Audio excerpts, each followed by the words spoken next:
Welcome to Three, a show about Federer, Nadal, and Djokovic, and part of the Tennis Channel podcast network. I'm Gill with Joel Drucker and Amy Lundy. Episode 59 of Djokovic and Nadal. We just took in the match. It is about an hour after Nadal converted match point with a backhand down the line winner in a fourth set tiebreak. He moves on to the semifinals at Roland Garros. Let's go pretty vague. Amy, how are you feeling after that match? What are your initial thoughts on what we saw? That I hope it is not the last that we see between these two. A lot of reactions pertaining to this could be Nadal's, last Roland Garros. Many already putting the cart before the horse. Remember, this is only a quarterfinal. But just in terms of Nadal and Djokovic, it feels unsatisfying, even though it was a great match. And I think Novak wasn't quite himself. At times he was, but overall he wasn't himself. So I would like to see them meet again, possibly at Wimbledon, maybe even at Roland Garros again.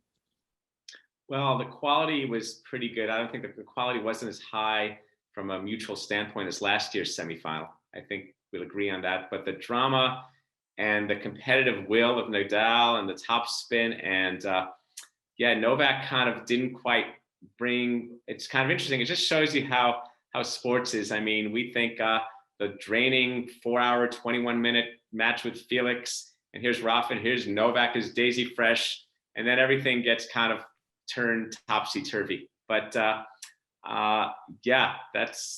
things happen in tennis. It's very, again, so impressive from Nadal. I mean, just again, Gill, what are your thoughts on this? Yeah, I mean, people were very wrong about the endurance factor once again. And that was the case in Australia, where I know I had major questions heading into the final with Medvedev. What's it going to look like 5 sets from an endurance standpoint? And Nadal's the fresher player.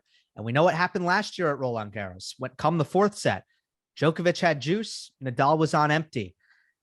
The intensity that these two play with when they're both playing well and the physicality of the rallies, we saw it in the 1st set and then the 2nd set. They can't do that for 5 hours anymore. They just can't. And this time it felt like Djokovic really sagged after this really intense, high quality 2nd set, just like Nadal sagged after last year's intense, high quality 3rd set. I found a parallel in that. Well, it wasn't necessarily sagging. I think some of this has to do with Nadal's foot, particularly last year. Yeah. He was obviously hurting. So there's a difference between, endurance and not being able to keep up the physical strength and the cardio and the mental strength that it takes. And, your foot is hurt and you just can't move as well. What really struck me is that Novak came out putting 45% of first serves in against Rafa Nadal on Philippe Chatrier. I mean, I did not have that on my bingo card. He just really came out flat. And I don't know if it's something is bothering him or the fact that he got what he wanted in terms of the night match, so he felt strange about that, or the fact that he was booed, which I thought was extremely disrespectful for the defending champion when his name was called to come out on court. And of course, they're going to favor Nadal, the 13-time champion, but I just wonder, and then he got some net cords that didn't go his way, and I just wonder if he felt that this just wasn't his night or if something else was bothering him. You guys ever boo at a sports event? Did you ever boo? I never booed. Did you ever boo? I've booed officials. Like, I've been at a hockey game, I want a penalty and I'm upset and I boo the officiating. Noted. I'll keep that in mind for the next time we play tennis. Amy, I have to, if I'm being honest, yeah, I've booed when a player has done something really nasty or unsportsmanlike, I go boo boo, something like that. But But not a, I'll tell you what I don't do, which drives me crazy, is yelling out before somebody's about to serve or between first and second serve. And the French crowd was so bad about them, and they may not have all been French, but the crowd was so bad about that tonight. I mean, so many times I thought to myself, please shut up. Please. I've never booed at attending a sports event. Going back to my pre-credential days too. I almost don't understand it. It'd be interesting to talk with people who boo, like be around people who boo and say, "Tell me what you're doing here. What's this about? What are you doing?" I love this conversation. I'm just gonna say it. And because again, it'll take us to Novak and how his treatment and his whole journey and the things he faces, and obviously, France, he's faced it versus Roger in New York and of course in London, but of course different kinds of crowds here. Rafa, Clay. I mean, nobody has more of an aura at a single tournament ever than Nadal on that court. Nobody more than Sampras or Federer at Wimbledon, more than Borg here and there. Nobody than Nadal on Chatrier. And yeah, maybe Novak just felt kind of flat, and maybe the nerves. And there's a whole. I think what's neat about this rivalry is the way competition really is a wonderful thing, because it's two people asking questions of each other and they're daring each other to be better. And what makes this rivalry so incredible is over the course of 59 matches, 15 years, these guys have asked things of each other. Well, what have you got? What have you got? And it kept, and I'm not saying this is their best ever match as much as it forces them to dig. And I was looking at some of the records. Chris Evert and Martina, yeah, they played probably their best match about 65 into their 80 match rivalry. That was probably one of their best matches. Rosal and Laver, they were like more 91 or 100 or a zillion matches into it. And I think that's really wonderful. And I think that's great. But as far as Novak, yeah, not quite his day. It's just interesting because I don't think I'm as down on Novak's performance. I thought that Amy, you're right. He served atrociously at the beginning of the match, but I think other things in his game were fine. And that's why it was kind of this, there were a lot of great points in the first set. And then in the second set, the climb back from down 2 breaks of serve was incredibly impressive. He bared down physically. My only sense of surprise is what I said initially with the Nadal endurance thing. I was just a little surprised to see how little Novak had in the legs in the fourth set, because he wasn't willing to work the point, I think, through Nadal's backhand as much as he did in the second set. And he was flattening out his forehand more, looking for finishes. Did you get the sense, like it was 2020 again, in cool, heavy conditions, that Djokovic was just overplaying a little bit? And in the second set, it kind of worked. Like he was landing his forehand at an average of like 80 miles per hour, which is really, really fast for him, but it just didn't feel too sustainable. Did you get that, Joel? Yeah, I did. Like it was flat. He was, I don't mean flat like low energy. I mean, the ball is being hit flat. Yeah. There's this relationship to Novak and margin that's usually successful against 99% of tennis players. And then the Nadal ball, the Nadal movement, the Nadal energy, and the way, it'd be interesting to have some sort of monitor in Novak's head and see how the court is looking to him versus Rafa. That's different than it looks against other people, and it kind of squeezes him, and then he might miss, or he might have too flat because what's the topspin? There's a whole, I mean, it's part of what everybody's felt against Nadal. Federer did for years too, and so it's just this sense of where am I going? Where's my point of entry here? Rarely do I pick out one point and say, wow, that was really indicative of the turning point of the match. But I did pick out one point that I thought was like a wow. And it was, see if I get this right, fourth set, Novak is serving for the set, right? Yeah. 5-3. Yep. You know what I'm going to say, Gill? I think 15 so, yeah. love, or first point of the game. And Novak, Rafa hits a drop shot. And my first thought is like, that drop shot sucked. And Novak didn't even run for it. And then we are blessed to have Jim Courier on Tennis Channel and Jason Goodall as well. And Courier says, whoa, Novak, that was not a good drop shot. And Novak didn't even run for it. Wow. And guess what? That makes it 15-love Nadal. And when Nadal goes up 15-love, chances better than 50-50 that he's going to break you there. Is that the first point of the game, Amy, or the second? Yeah. Oh, it was the first point of the game. Oh, so it was yeah. Okay, I recall that point, but I think you're on. So I thought that was like, why didn't Novak run for that? Why did he? And on the replay, you can see he just turns his head and turns away. And I'm like, that is so un-Novak like. So I just want to know why. I mean, I think he was really, really tired. In that fourth set, to my eyes, his legs were kind of gone, and Rafa still had it. I mean, that's kind of how I interpreted that. But yeah, it was telling, and he did end up getting a set point. And then he made on set point, the first backhand unforced error was right in his sweet spot. I mean, perfect contact point. Nothing about the backhand was difficult, and he hit the top of the net. And then he got another set point. And by the way, he served very well in this fourth set. So Djokovic, I think, gave himself all these opportunities to win the fourth set, mostly on the back of how well he served and hit his first forehand. He got another set point. He had a backhand, an approach shot. It was there for him. If he hits a good backhand down the line approach, he wins the point. And he was cagey on it, and he hit it too close to the middle of the court, and Nadal passed him. So maybe, as I'm thinking about things about Novak and his sharpness and his fatigue, maybe the Battle of Roland Garros was won on the earlier North American and Australian hardcourt season.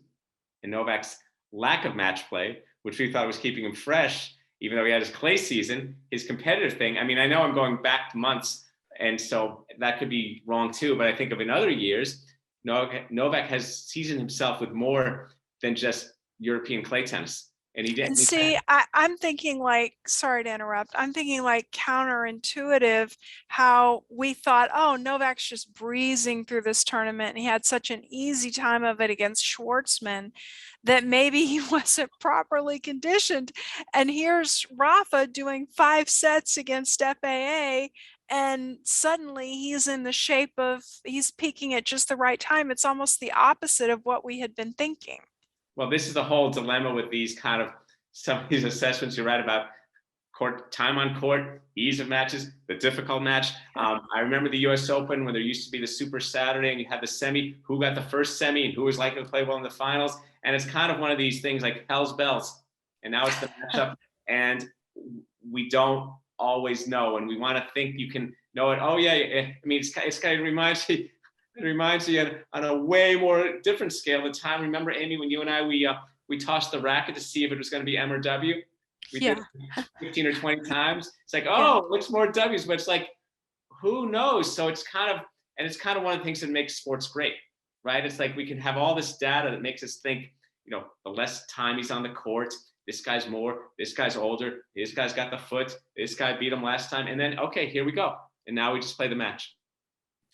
Let's not forget, not only did Djokovic not play any long matches in the lead up to this quarterfinal, he did not play any long matches in Rome either. He didn't drop a set. It had been a long time since he lost a set after basically playing every match as long as possible in Belgrade. So yeah, that's a fascinating thing.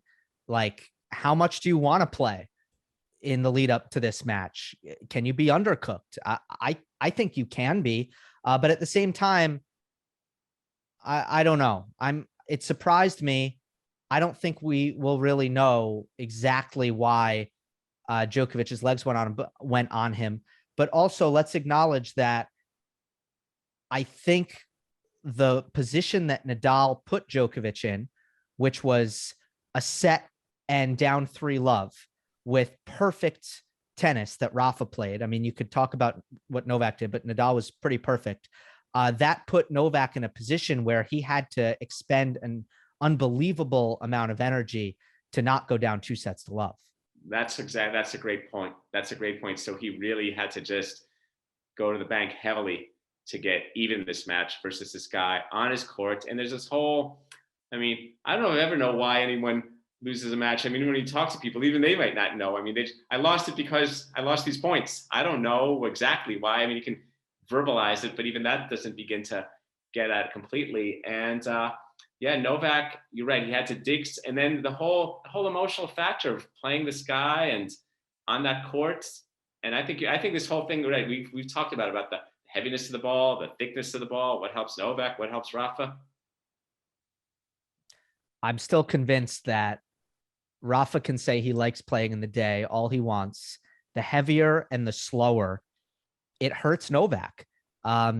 And I don't think it's so bad for Rafa, who has the power to hit through it with his forehand with a lot of margin. So that's where I stand on the conditions thing. Any tactics? I mean, we talked about a couple things before the match. We talked about Djokovic's cross-court forehand in 2021 being very, very successful, putting Nadal in his backhand corner. We talked about Djokovic having to hit that difficult backhand to backhand return.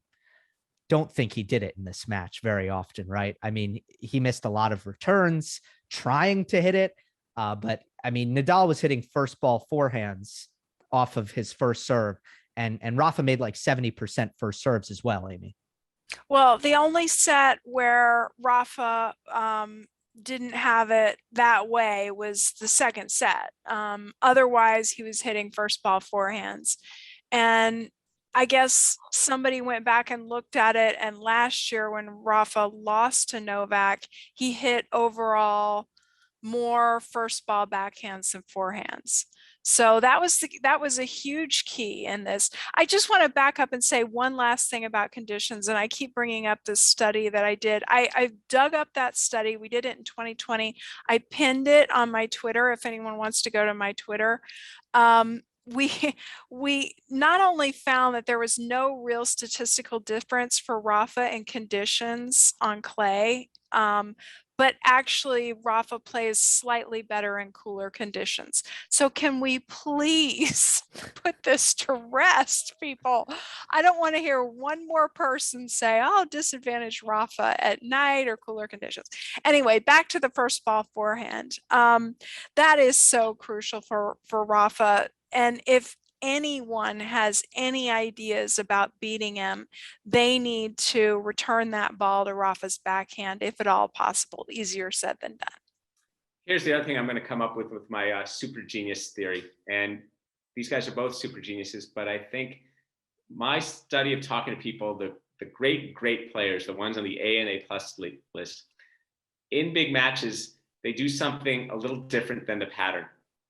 Novak is a great pattern player. Most players, Nadal is too, they all are, but the super geniuses, they do something through various points that breaks the pattern. It doesn't just help them win that 1 point.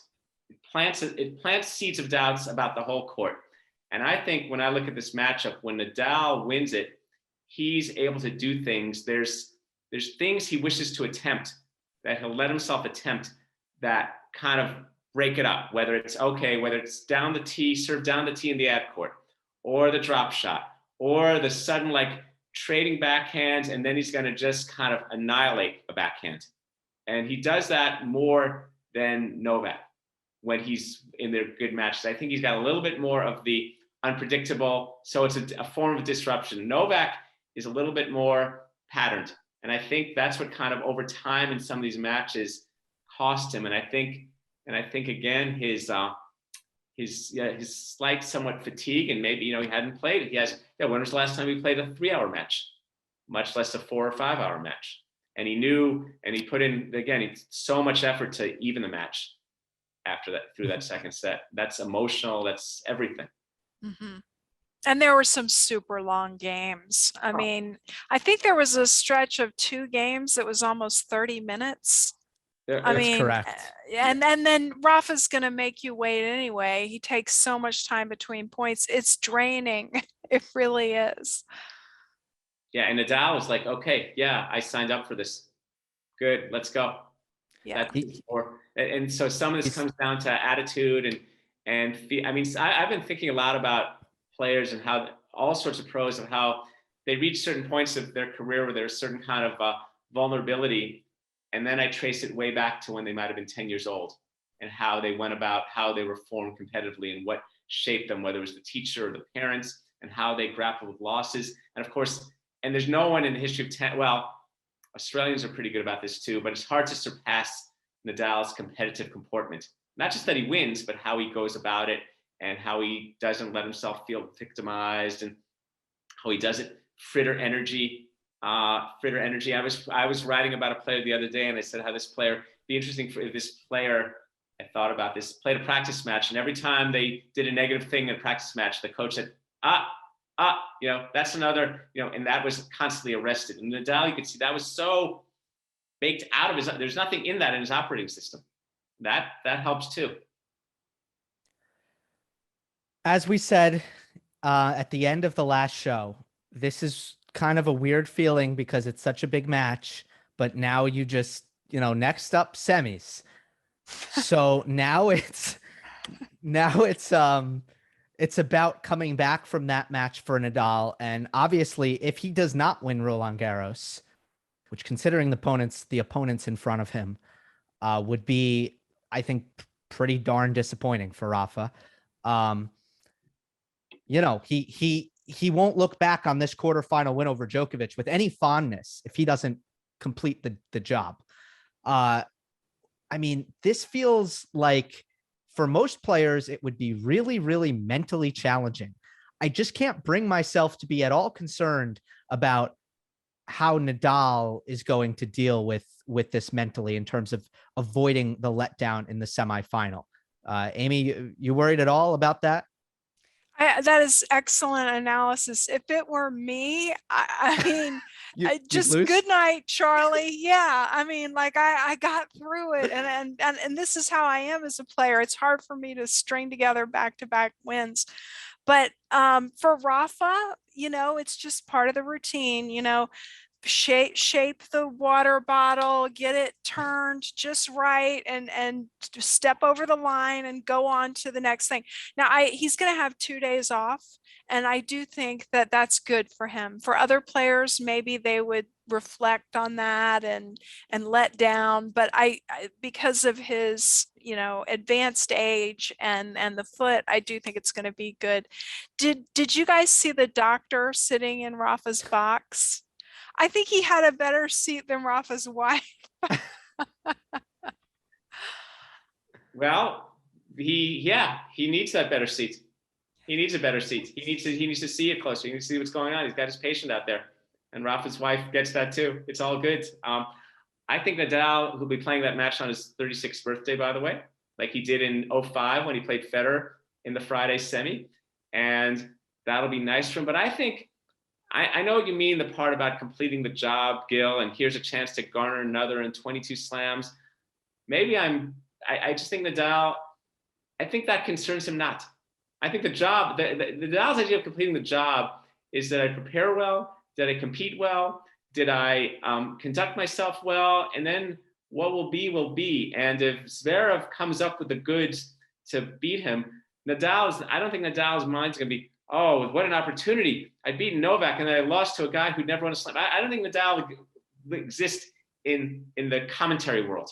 I think Nadal exists in the kind of do your thing. And of course he would be disappointed if he lost that match. But I think he doesn't even let, what's great about Nadal and these great players is what questions they put in their head and what topics they assign themselves. And the assignment is called recover. Like Amy said, recover, water bottles, practice, time off, eating, parcheesi, you know what I mean? The little things that define the Rafa ritual. I'll half agree with you. I don't think he cares about the opponent. I don't think he's going to be like, I lost to Zverev. Like, no, I don't think that's in him. But I do think he'll be like, oh, I didn't win Roland Garros, and that's disappointing. So I'll meet you halfway.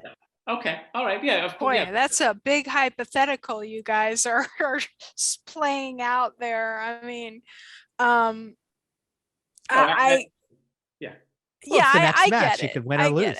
I get it. You're talking about what if he loses, but I mean that's almost like a very low chance scenario. I mean, It's very low. I mean, well, you think it's well, but it doesn't. But it's a scenario. I don't look at yeah, look at it's a scenario. I just don't think one we of two should spend too scenarios. much time on it. I mean, No, it's one of two scenarios. That's fair. I'm not a Rafa. I'm not here to advocate on behalf of Rafa's procession into history. I'm here to.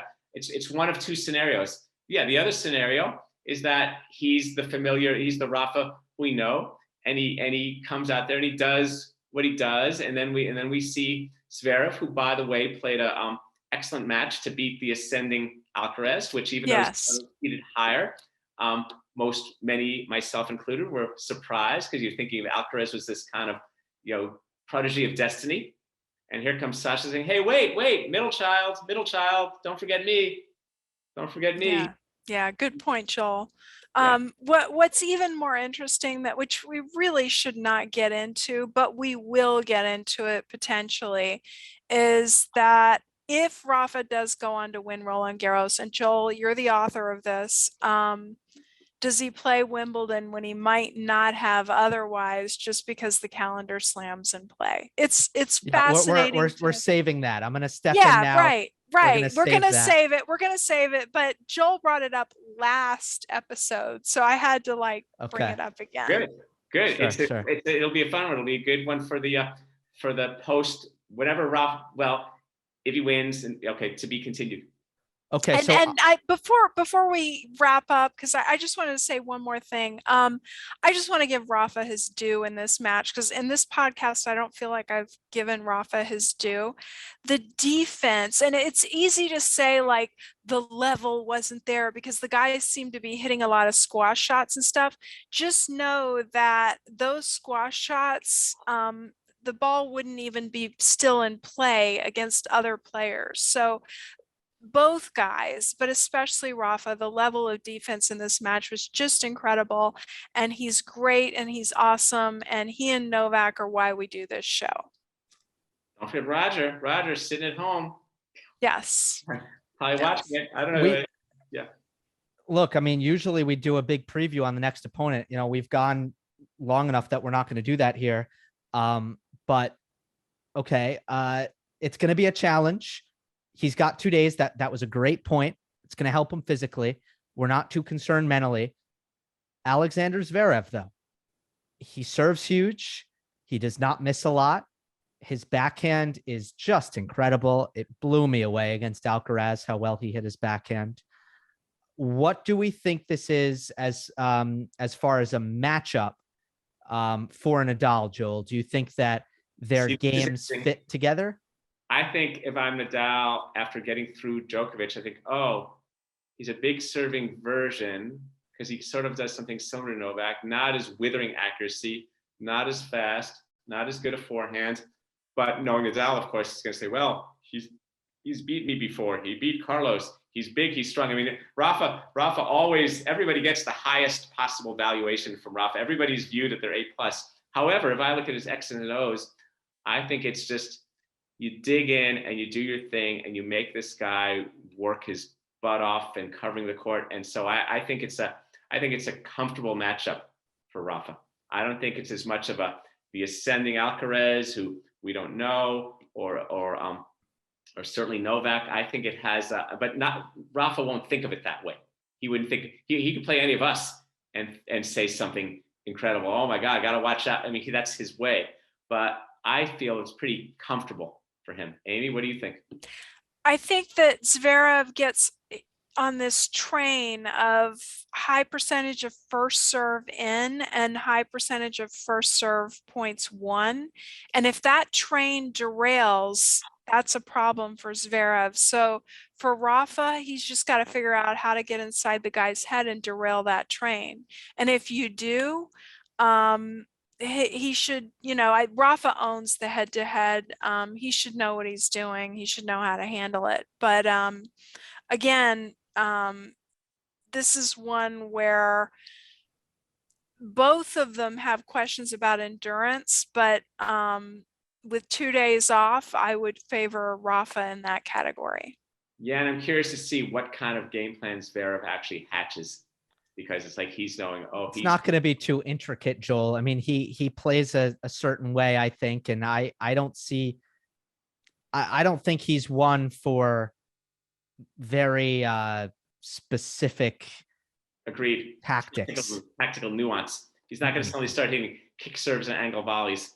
He's pretty much, I mean, this is the deal. This is the way the arcs work with these tennis players. You know, Alcaraz is the freshman who could become a Rhodes Scholar. Oh my God, look at this guy. Zverev, we've kind of gotten the sense, we've kind of taken the measure, and now it's just a question of whether he can execute and do enough things. But we've kind of gotten a sense of what comprises his game. And this whole thing, Amy, you pointed about the serve. I mean, what a variation in Zverev between that first and second serve, and when he's not feeling it. That's strange for someone that good. Yeah, it's mind blowing. I mean, literally, I track my own serves. I'm not going to tell you my age, but I am an intermediate recreational player, and I cannot believe that sometimes I serve the same speed that he does on second serve. It's true. Noted. There we go. Yeah. There we